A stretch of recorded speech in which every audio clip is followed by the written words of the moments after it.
Good morning, children. How are you? Hope all of you are fine. Come on, let's start with the continuation of the Civics Chapter 3. What is government? Role of government. Idea behind decision making. It's the most important idea that laid by the government. Protecting the right of the workers, minority groups, providing healthcare system, if there is a natural disaster, providing facilities in terms of food, immediate habitation, all this looked after by the government authority. And there are other NGOs which they come into the help again there are certain court and legal matters that the government looks into. So basically we can say maintaining law and order, maintaining peace, creating a kind of leaderships and executive system is the basic role of the government. Level of government. There are various level of government that we'll try to understand, look into our country. We have national level government that we look around throughout the country. Then we have the state level government in various states, example Gujarat, Madhya Pradesh, Maharashtra, Karnataka, Kerala, etc. These are looked after by the state level government. Again, within the state, further demarcation of smaller districts. It is called as a district level, again, subset of the state level. Finally, within the district level, you have the local self government.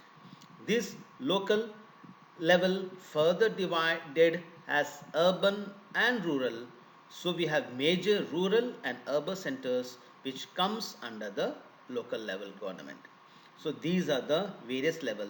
So this the national level incorporate all the state level incorporate all the district, and district incorporate all the rural and urban areas within the districts. So it is a kind of subsets of one another. Law and the government. Next important is maintaining law and order is one of the major works of the government. So what is important here is to make laws. Once the laws are formulated, the enforcement of the law is very important, because if the law is drafted is not implemented, that law become useless. And enforcing the law, now laws are enforced to curb the injustice, to work around the problem of injustice or inequality. So understanding the problem of inequality or injustice is another measure that governments works around. And finally, based on the laws and the enforcement, court can give certain order which have to be followed by the people or the residents of the country. The next comes types of government. Types of government. First, we take about democracy. Democracy means people give power to the government.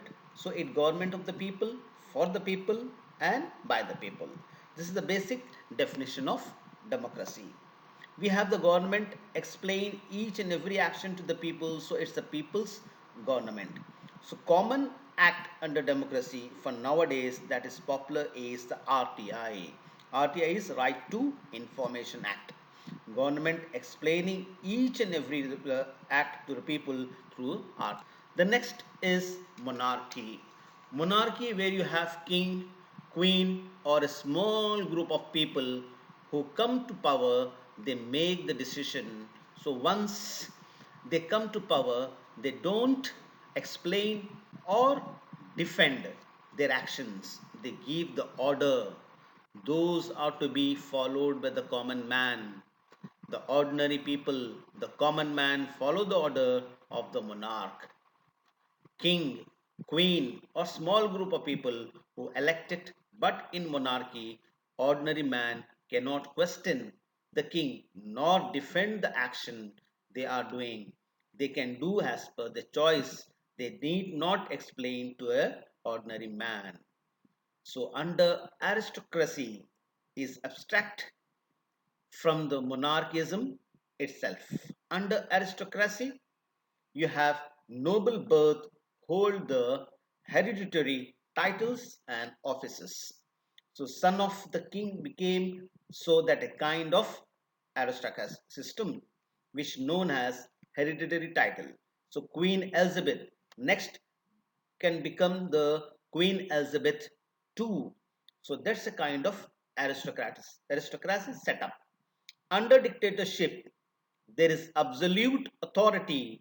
So Hitler is a good example of dictatorship. Absolute authority means whatever has been ordered has to be followed. Democratic government. Our last topic is democratic government. So India is a democratic government. So government of the people, for the people, by the people.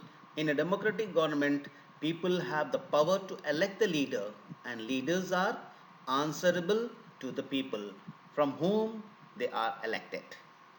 Peoples rule themselves by participating, so they feel they are the part of the democratic setup. Again, our is a representative democracy, so how it differs from exact democracy. Representative democracy means peoples won't participate directly in the election process. They have a kind of election process where they give the vote to a person who would represent them as a part of the government. They themselves are the part of the government mechanism. So people elect the government through the process of election. Representative take decision. Those decisions are given forwarded to the people.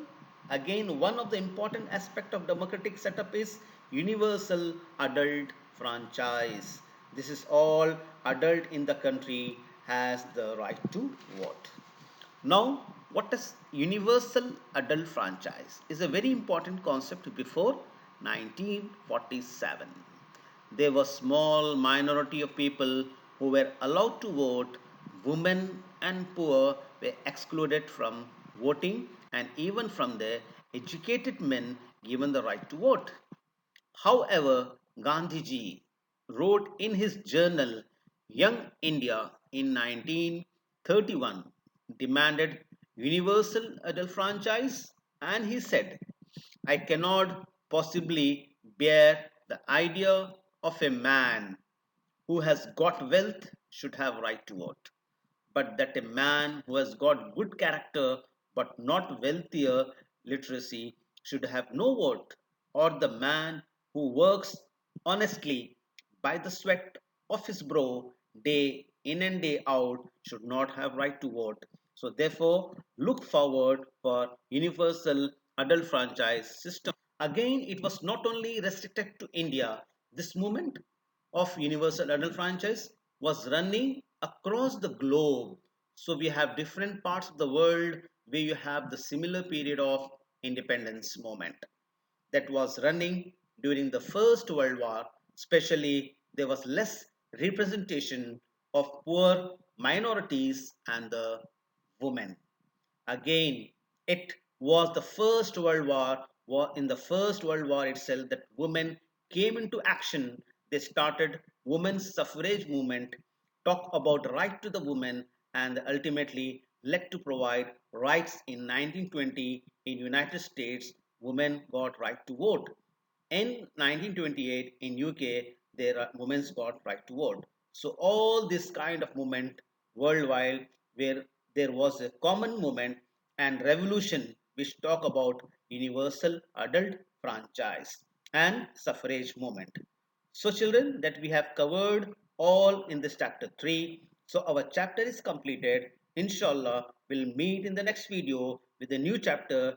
Till then, goodbye.